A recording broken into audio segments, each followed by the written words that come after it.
بسم الله الرحمن الرحيم. السلام عليكم ورحمة الله وبركاته.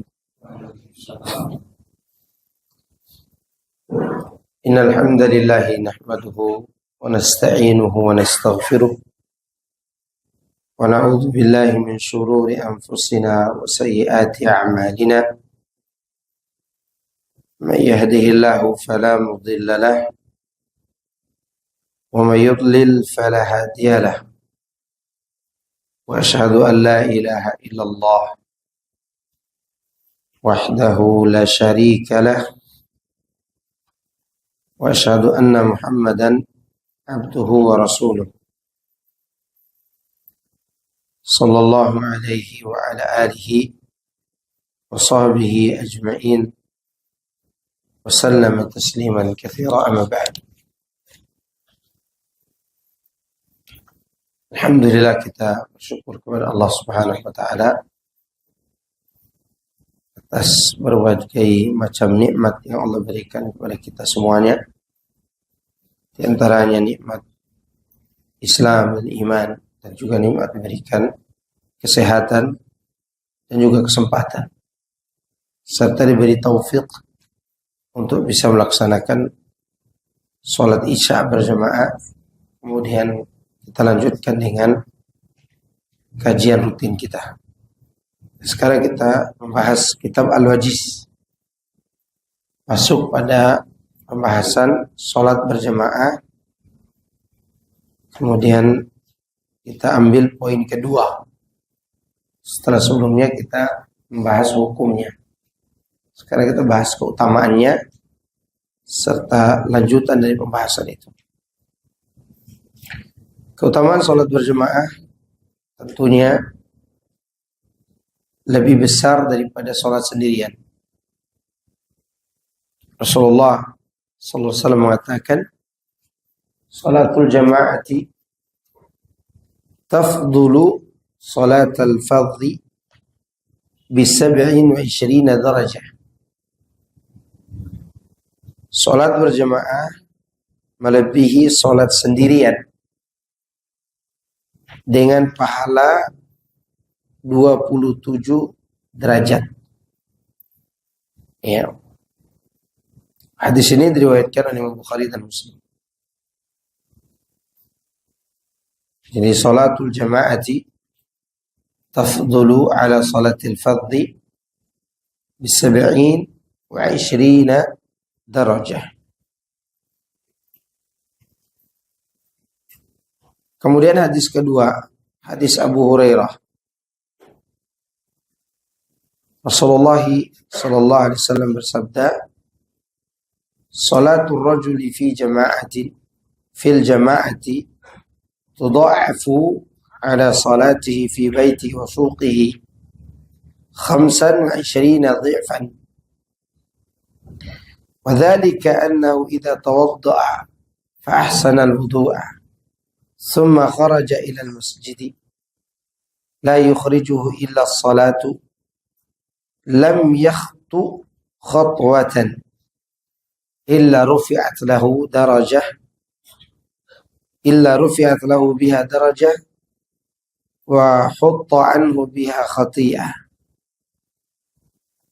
فإذا صلى لم تزل الملائكة تصلي عليه ما دام في مصلاه اللهم صل عليه اللهم ارحمه ولا يزال أحدكم في صلاة ما انتظر الصلاة." Salat seseorang di dalam jamaah itu melebihi salatnya di rumahnya dan salat di pasarnya 25 kali lipat. Yang demikian itu terjadi apabila orang tersebut berwudu dengan sempurna, lalu pergi ke masjid hanya untuk sholat berjamaah, maka dan tidaklah yang mengeluarkan dia dari rumahnya kecuali sholat, maka ia tidaklah melangkahkan satu langkah pun kecuali karenanya diangkat satu derajat untuknya. Dan karenanya dihapus satu kesalahan darinya.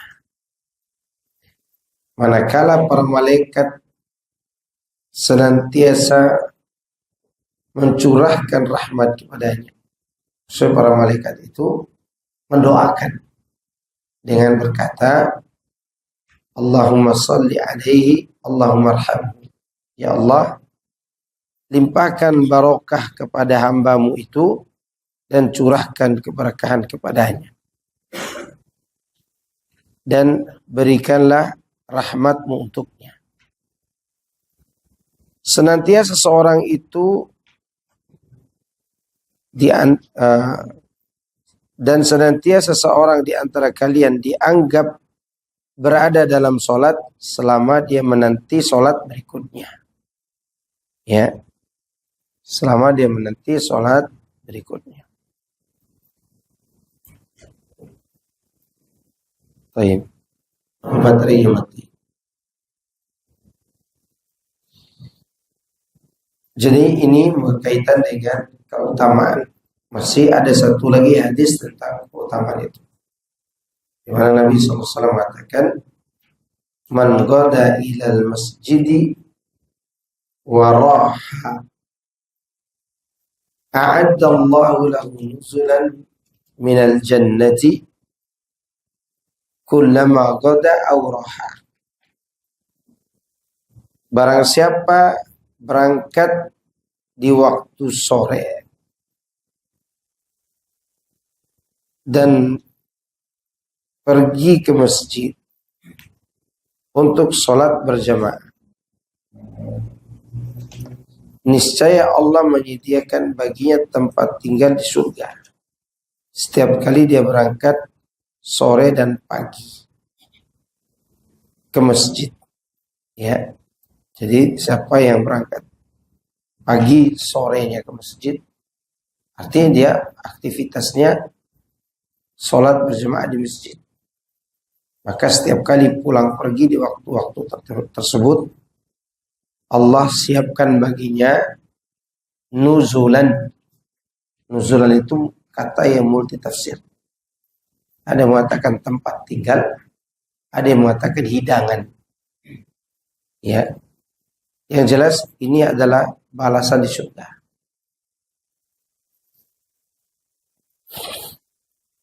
Tapi ini mengenai keutamaan. Dari keutamaan yang kita sebutkan tadi, selain Rasulullah sampaikan keutamaannya, beliau juga menyampaikan beberapa keadaan yang bisa membuat seorang mendapatkan keutamaan itu. Selain ke masjid, kita juga berusaha untuk berwudu dari rumah dan memperbaiki wudu itu. Bukan sekedar berwudu, tapi juga wudunya diperbaiki. Kemudian dari keterangan-keterangan itu juga disebutkan bahwa seorang yang senantiasa menanti sholat berikutnya di tempat dia sholat, maka dia dianggap melakukan sholat.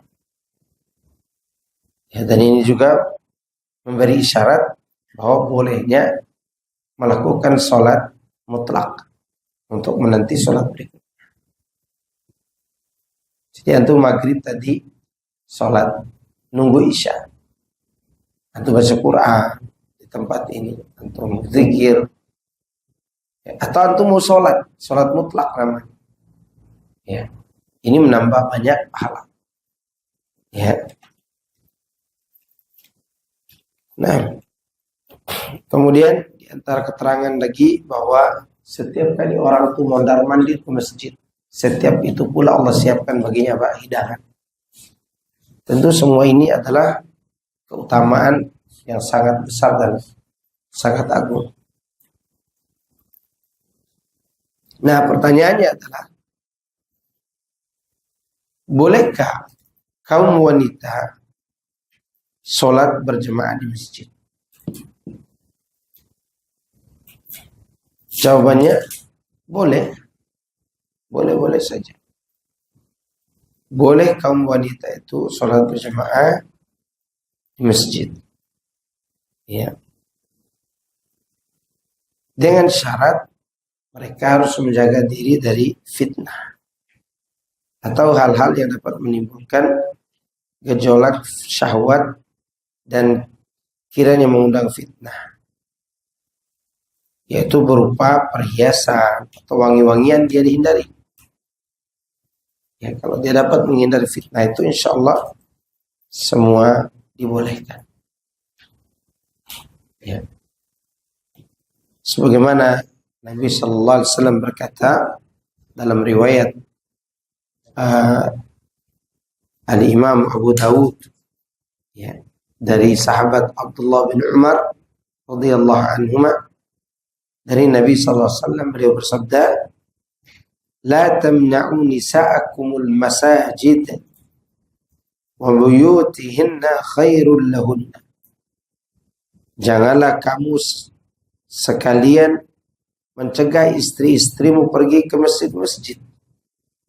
Namun ingat, rumah mereka tentu lebih utama daripada masjid.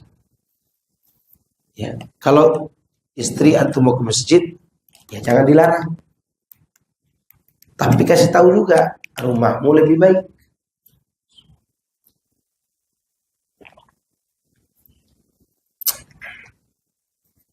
Jadi selain laki-laki juga wanita boleh ke masjid, namun di rumahnya lebih utama. Disebutkan juga dalam riwayat Abu Hurairah, Rasulullah SAW bersabda, "Ayyuma imra'atin asabat bukhuran fala tashhadu ma'ana al-isya al-akhirah." Setiap wanita yang memakai bukhuran, tahu bukhur? Yang asapnya itu. Bukhur. Terkena bukhur. Kalau sini kan terjemahannya umum. Minyak wangi. Bukhur ini. Yang antum kayak bakar kemenyan tuh. Kata orang kemenyan Arab. Itu bukhur, kayu gaharu.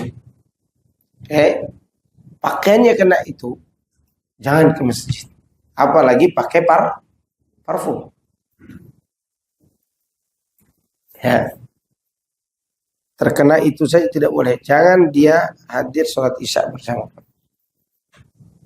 Saking terjaganya Pak wanita. Di sini diterjemahkan minyak wangi atau wangi-wangian.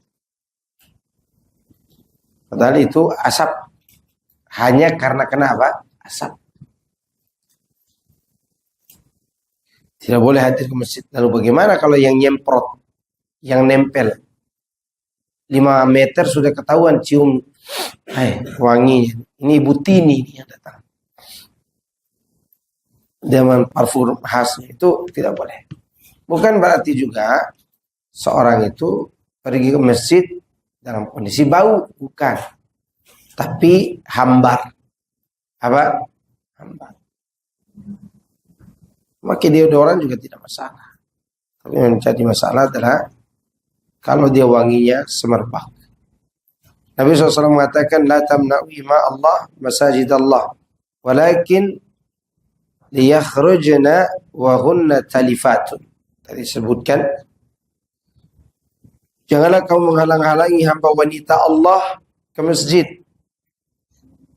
Namun harus diingat, hendaklah mereka berangkat ke masjid tanpa bau parfum, tanpa ada aroma. Baik aroma wangi, sudah boleh.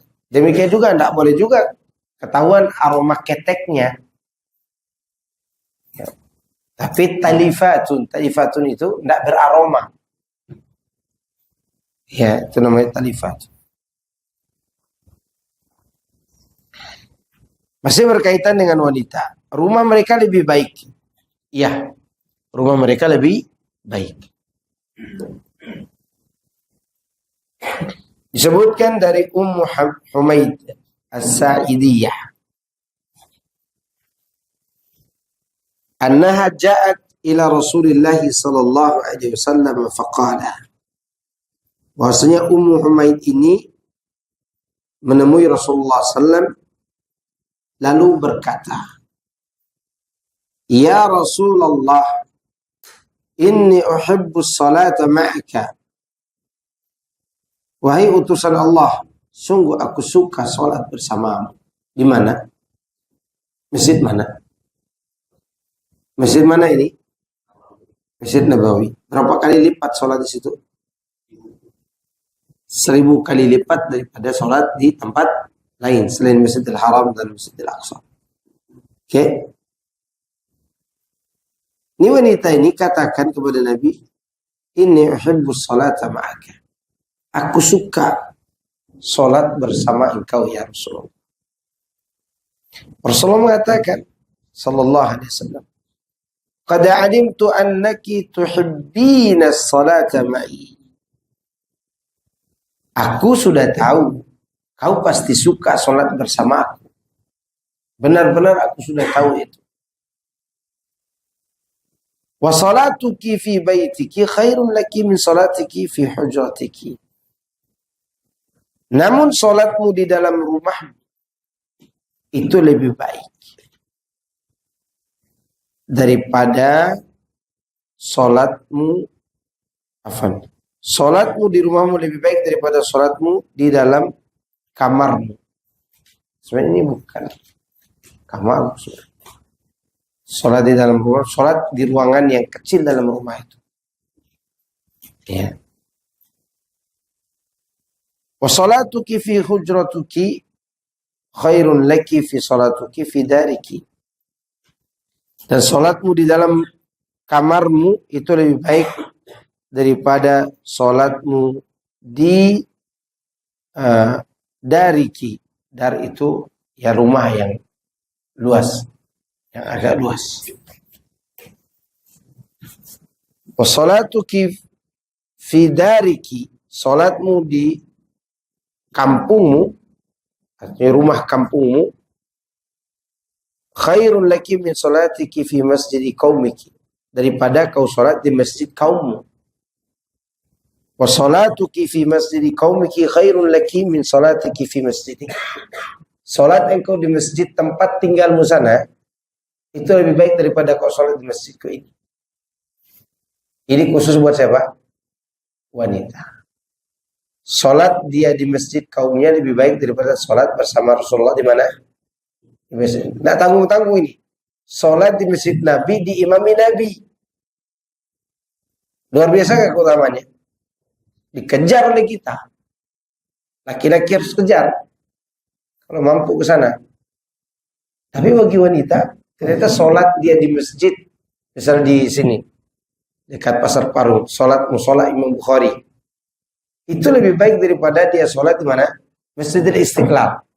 Masjid Istiqlal lebih baik bagi wanita itu daripada sholat di mana? Masjid Nabawi. Seakan-akan begitu. Kan Rasulullah katakan, sholatmu di masjid kaummu lebih baik daripada kau sholat di masjid ini. Saking wanita itu dijaga. Dan sholat dia di pekarangan kampung di kaumnya, pekarangan rumahnya, ya lingkungan rumah dia sendiri, itu lebih baik daripada di masjid kaumnya. Sholat dia di dalam rumahnya, kamar tamu, hujrah itu apa ya, hujrah itu kayak ruangan, ini kamar yang ada atapnya. Dulu hujrah itu kamar yang tidak ada atapnya. Ya, dulu itu hujrah dengan ghurfah itu dibedakan. Bait itu tempat bermalam, berarti ada atapnya. Jadi ini misalnya rumah ini dibagi dua, ini di tembok tapi tidak ada atapnya. Itu namanya hujrah dulu tuh. Yang ada atapnya ini tempat bermalamnya. Bisa dinamakan ghurfah, bisa dinamakan bait. Ruangan ini. Nah, sholat di ruangan yang tadi itu lebih baik daripada sholat di pekarangan. Nah, sholat di dalam ruangan tempat tidur bagi wanita itu itu lebih baik daripada sholat di luar tadi. Berarti rumahnya lebih baik daripada tempat lain. Ini yang harus dipahami oleh kaum wanita. Maka sholat tarawihnya wanita di mana lebih baik? Di rumah, bukan ke masjid. Ke masjidnya bawa goodie bag, isinya jilbab dia sama makinahnya. Berangkat ke masjid, tidak pakai apa-apa.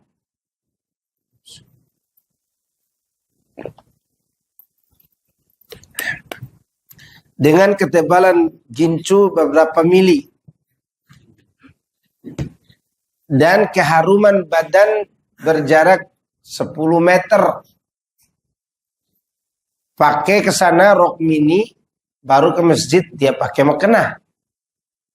Ini bukan lagi menimbulkan fitnah. Ini membuat orang-orang ke masjid tidak lagi mengingat Allah, tapi mengingat dirinya. Allahu Akbar. Itu imam sudah mengingat dia tuh, dan tidak mengingat Allah lagi. Fitnahnya luar biasa. Ya, ini tidak boleh. Yang menutup diri saja, berjilbab lengkap, tapi ada pakaiannya itu terkena apa? Terkena bukhur, asap kayu gaharu tadi, dia tidak boleh ke masjid karena ada wangi tersebut.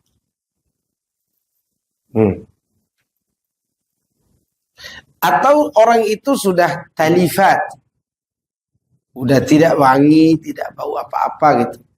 Nabi masih memotivasi kemana?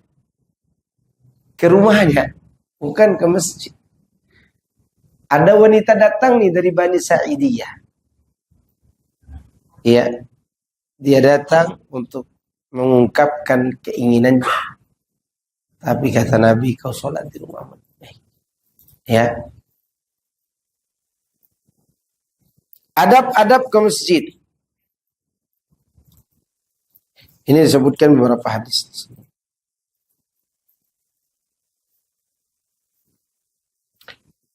Dari Qatadah, dari Abu Qatadah, dia berkata, "Bainama nahnu nusalli ma'an Nabi sallallahu alaihi wasallam, idh sami'a jalbata rijalin, falamma shalla qala ما شأنكم قالوا استعجلنا إلى الصلاة قال فلا تفعلوا إذا أتيتم الصلاة فعليكم بالسكينة فما أدركتم فصلوا وما فاتكم فأتموا. Hadis ini menjelaskan tentang adab pertama, yaitu ke masjidnya jalannya tenang, jangan tergesa-gesa. Karena Nabi SAW mengatakan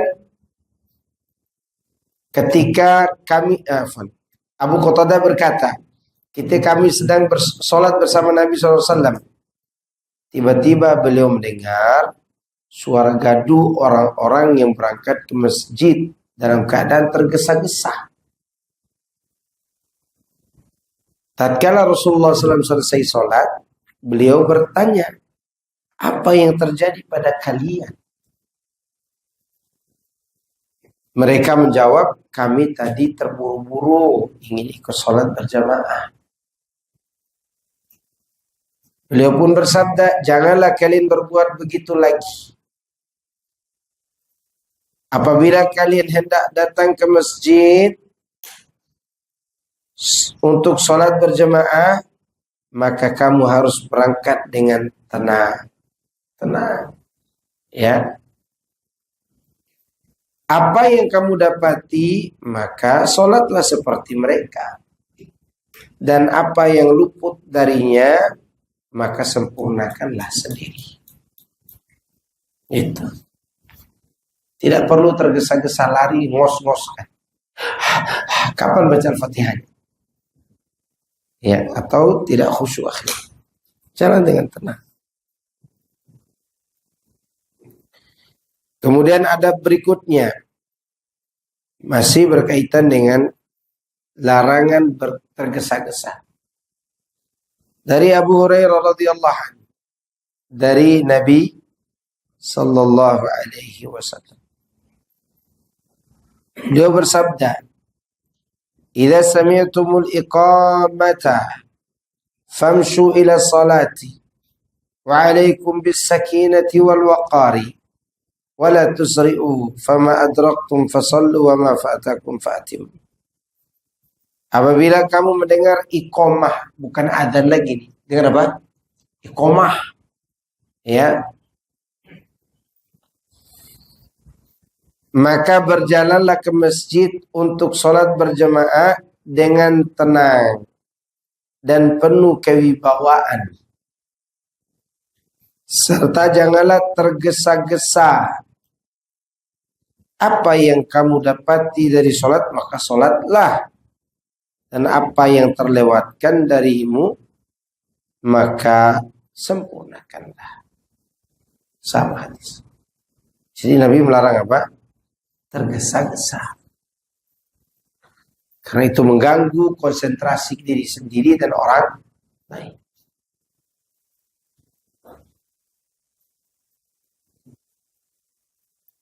Kemudian di antara adabnya juga keluar dari rumah dalam keadaan berwudu. Walaupun tidak wajib wudu di rumahnya. Ya. Tapi di antara adab yang selayaknya kita perhatikan adalah wudu dulu dari rumah sampai di masjid, jangan memainkan jari seperti ini. Nggak boleh. Tapi kalau begini boleh. Begini nggak boleh. Kata Rasulullah SAW, "Idza tawadda'a ahadukum fa ahsana al-wudu'a." فأحسن وضوءه ثم خرج عامدا إلى المسجد فلا يشبكن بين أصابعه فإنه في صلاة. Apabila di antara kamu berwudu dengan sempurna kemudian berangkat menuju masjid, maka janganlah sekali-kali mencengkram jari-jarinya karena sungguhnya ia dianggap berada dalam sholat. Jangan begitu. Ya. Dan itu tidak boleh. Ini di antara adab. Tidak boleh juga duduk seperti ini ya. Begini. Sandar ke belakang. Tidak boleh. Kalau begini boleh. Dengan syarat bukan di hari Jumat. Duduk ngobrol di masjid kayak gini boleh. Nabi biasa melakukan. Tapi tidak pada saat apa? Sholat Jumat. Karena kalau begini waktu sholat Jumat, ya kan? Pules. Tapi kalau lagi ngobrol boleh. Karena mungkin orang itu tidur lagi ngobrol. Yang tidak boleh itu kalau begini. Duduk begini. Ini boleh. Oke? Nanti kalau antum mau tahu Nabi SAW duduk begitu di masjid, coba baca kitab Syama'il Muhammadiyah tulisan Imam Tirmidzi. Sampai sini ada pertanyaan?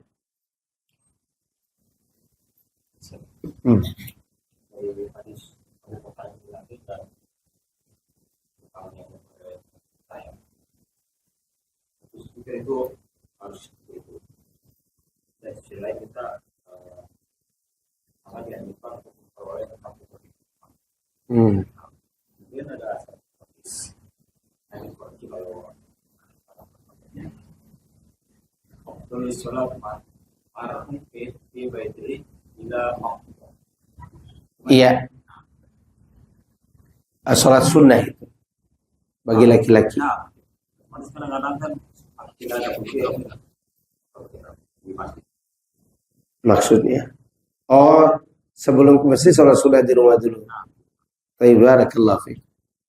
Dilihat, diperkirakan masjidnya. Kan biasanya orang tahu masjid, karakter masjidnya.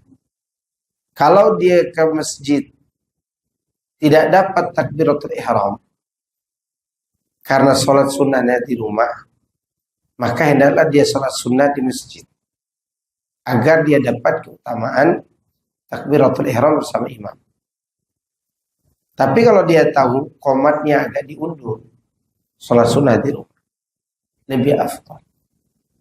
Ya, sholatul mar'i fi baitihi afdalu illa al-maktubah. Lebih baik daripada sholat di masjid kecuali sholat wajib. Betul. Kalau disuruh memilih, maka kalau masih longgar waktu, ya sholat sunnah di rumah. Baru berangkat ke masjid. Tapi kalau kita tahu karakter orang di masjid itu, tidak ada orang sholat sunnah nih, langsung qomat, kita sholat sunnah di masjid agar menunda qomatnya mereka. Ya. Afwan. Ada lagi? Dari hadis apa yang ketinggalan oleh imam itu sempurnakan atau asal kita ketinggalan Fatihah atau dijaharkan kita menambah rakaat gimana? Oke.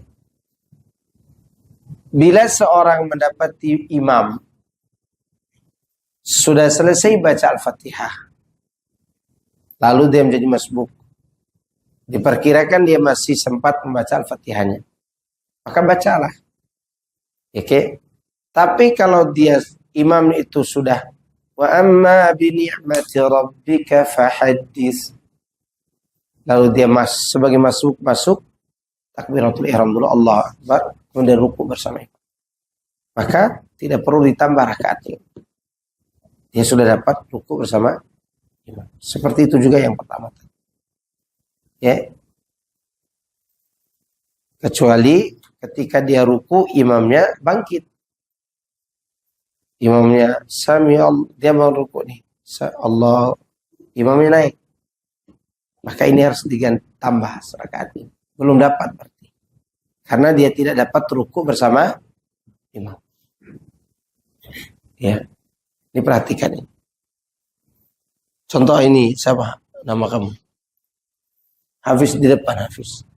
Hafiz. Di depan Hafiz, imam. Ruku Hafiz. Ruku begini. Oke, dia lagi ruku, saya masbuk nih. Hafiz bilang, ana mau takbir nih. Takbir ruku. Hafiz bilang, sami Allahu liman hamidah ya. Allah, bangun. Allahu Akbar. Nah, berarti ana tidak dapat ruku bersama imam. Karena ketika ana ruku, dia sudah bangkit. Bersamaan dengan rukunya ana, dia bangkit. Sekiranya saya masih dapat imamnya masih baca subhana rabbil a'la sekali aja, maka saya dapat satu rakaat. Jelas? Oke, duduk Hafiz. Wajib juga kan mendengarkan surat. Iya wajib. Tapi kalau kita kepengen membaca Al-Fatihah, baca. Iya, sebagaimana Abu Hurairah melakukan hal itu. Tapi baca dengan suara yang sangat lirih, yang mendengarnya hanya kita. Nah, setengah jalan masih dapat. nggak dapat. Walaupun masih setengah jalan, karena dia sudah selesai ruku. Nah, Tadi katakan bahwa baik-baik sholat sunnah adalah di rumah. Kalau pilihannya antara sholat sunnah di rumah dan tidak dapat sholat pertama,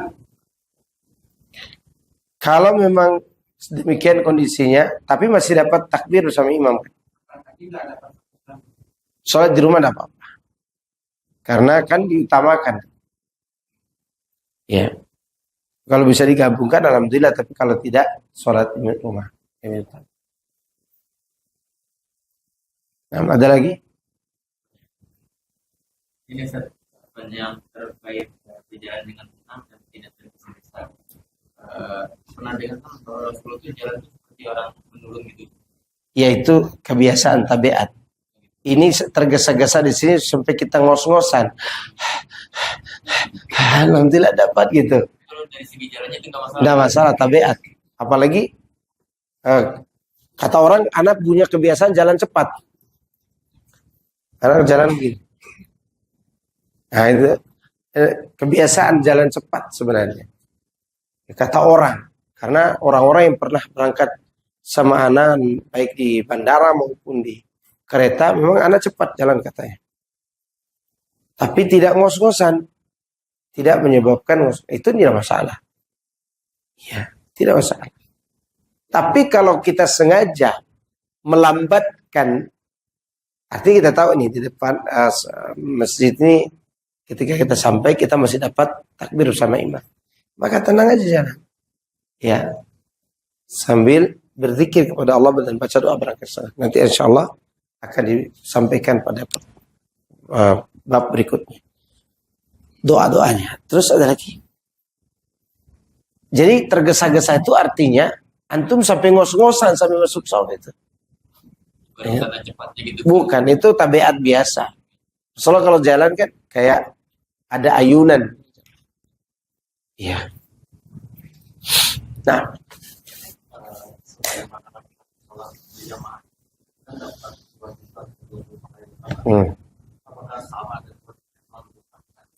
wanita itu tidak disebutkan jumlahnya, berarti dia lebih banyak pahalanya.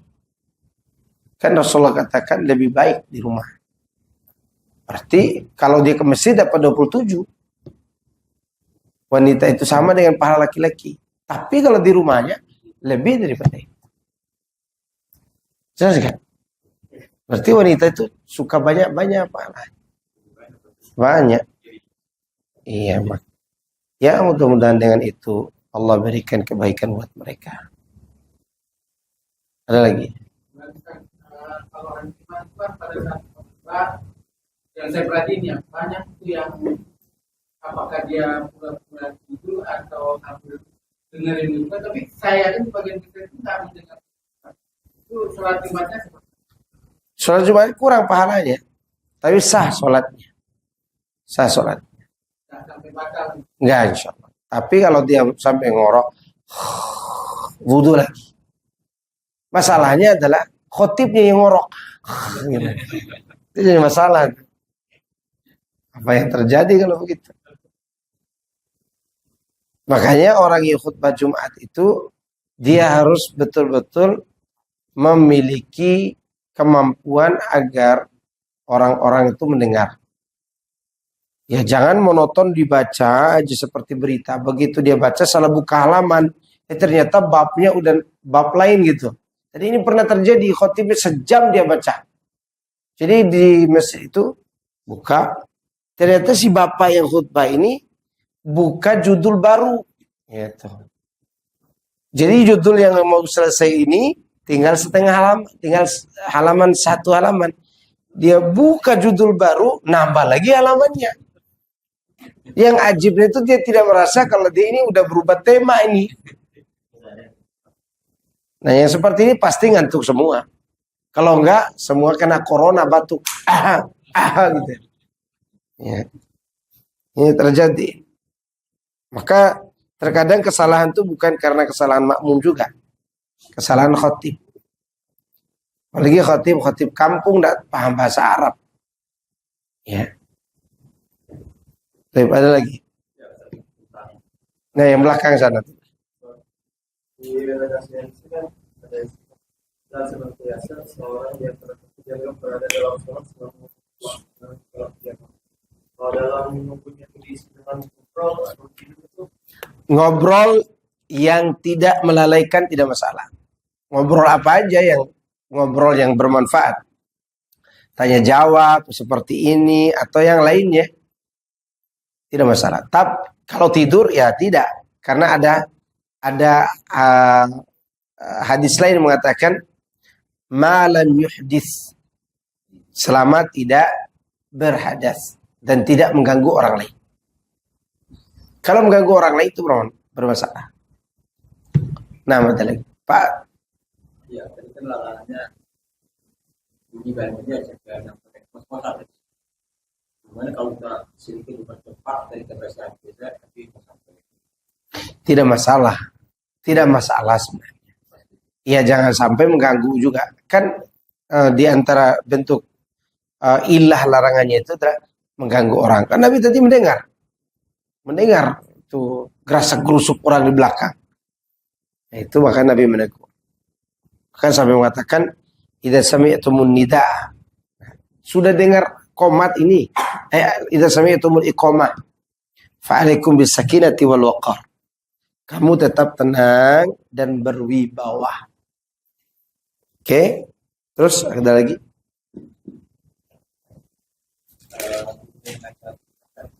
Boleh nggak kita kalau kita itu kasih pak selesai, kan tadi kita berjumpa kemarin itu kadang dia punya surat-surat. Ya kesananya tetap harus berangkat awal-awal.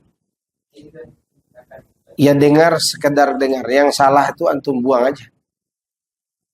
Artinya yang antum tahu ini syubhat ini, ya antum tidak perlu ikutin dia.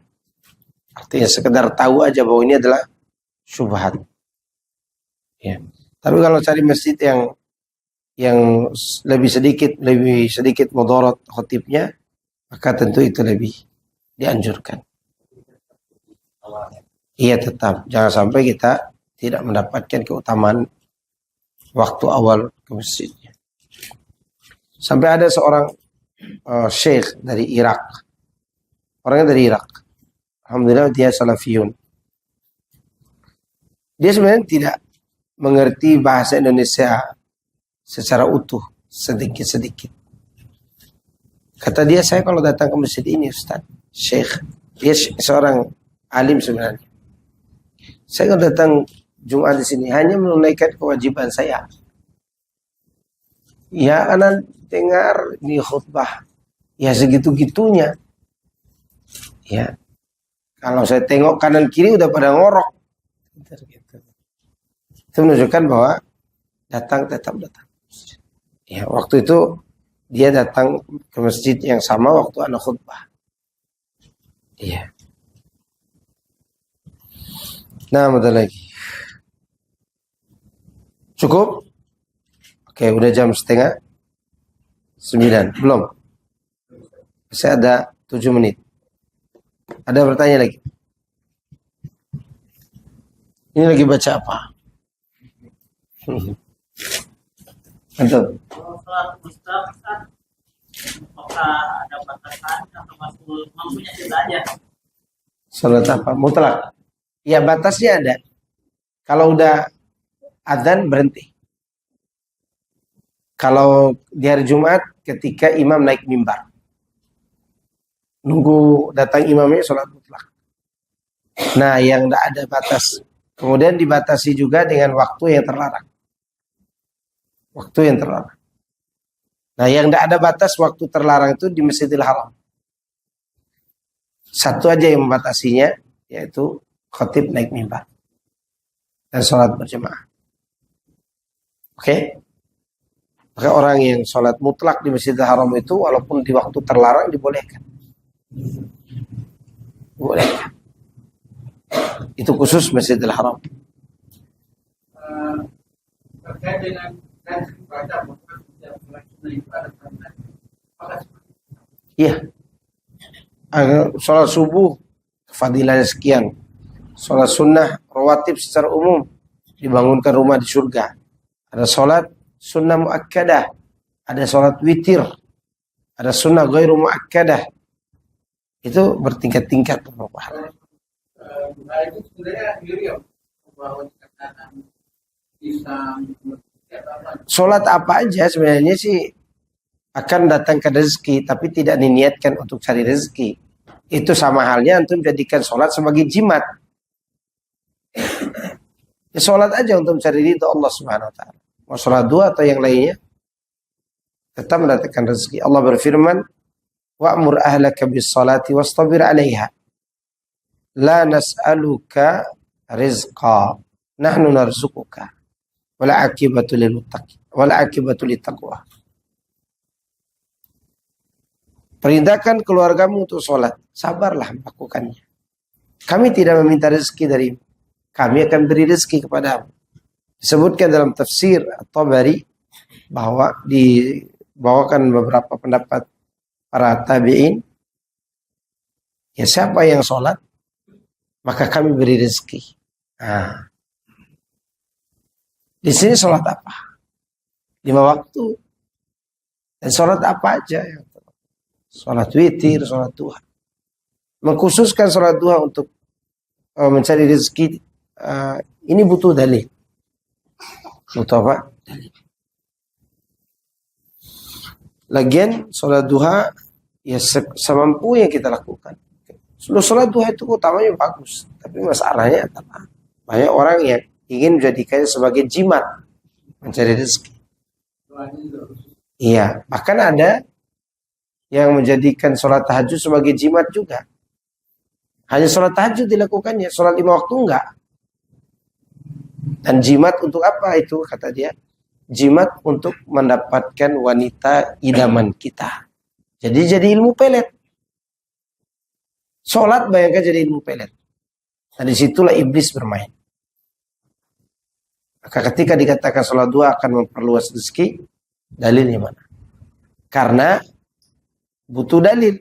Kalau ada dalil, oke, kita yakin. Seperti Rasulullah katakan, siapa ingin panjang umurnya dan diluaskan rezekinya, dia berselatu rahmi. Ya kan? Itu dalilnya. Atau orang yang ingin diberkahi rezekinya, diluaskan, diberkahi anak-anaknya, diberkahi kebunnya, ya banyak beristighfar. Faqultu astaghfiru rabbakum innahu kana ghaffara yursilis samaa'a 'alaikum midrara. Dan seterusnya. Itu menunjukkan bahwa ada petunjuk. Dan jika sholat duha itu ada petunjuknya, sini kita bacakan. Jelas? Nah, cukup? Fadhal anak. Silakan. Iya. Oke, kalau doa kunut di masjid-masjid yang kunut boleh ikut atau tidak? Tergantung imamnya. Kalau imamnya itu alim tentang hal tersebut, dan dia juga sudah mengkaji bahwa kunut itu bagian dari sunnah, maka kita ikut kunut. Tapi kalau imamnya taklid, doa kunut juga berantakan gitu. Kadang doa kunutnya berantakan kan. Iya, seharusnya wakina, bacaannya wakina. Qaf jadi ka. Kan berantakan. Entah apa yang dibacanya.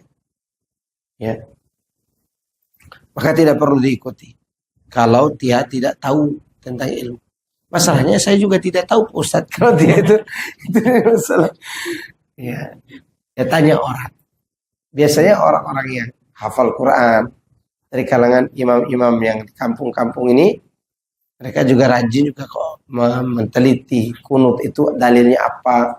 Walaupun menurut kita dalilnya dhaif atau istidlalnya lemah, kan sebenarnya bukan dhaif hadisnya sebenarnya mereka itu. Istidlalnya yang lemah. Dengan hadis Rasulullah itu yaknut, la yazal Rasulullah itu yaknut. Rasulullah itu senantiasa kunut sampai faraqad dunia. Faraqah artinya berpisah dengan dunia. Sampai beliau berpisah dengan dunia. Nah, kunut di situ dijadikan, mereka katakan kunut doa kunut. Tetapi makna yang disampaikan oleh para ulama kita itu bukan doa kunut, tapi lamanya sholat, tumakninahnya dia sholat. Itu. Berarti lemah. Dalilnya apa istidlalnya? Istidlal. Tapi orang ini tetap memilih kunut walaupun lemah istidlalnya. Maka kita ikuti dia kunut.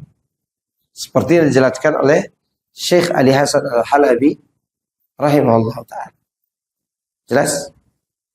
Subhanakallahumma wa bihamdika asyhadu an la ilaha illa anta astaghfiruka wa atubu ilaik. Assalamualaikum warahmatullahi wabarakatuh.